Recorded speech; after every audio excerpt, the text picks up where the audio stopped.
Here's how to remove a repost on TikTok.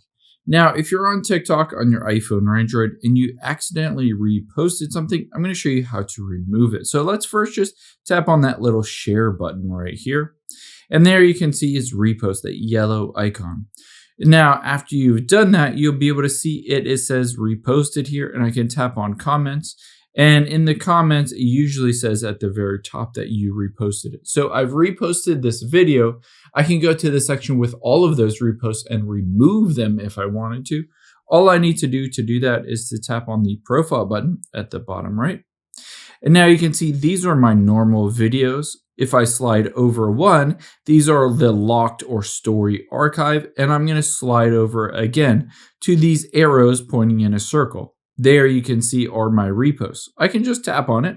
I can tap on the share button again. And there you can see is remove reposts. I can go through this list and remove all of these reposts so that no one else, none of my followers or anyone else would be able to see them.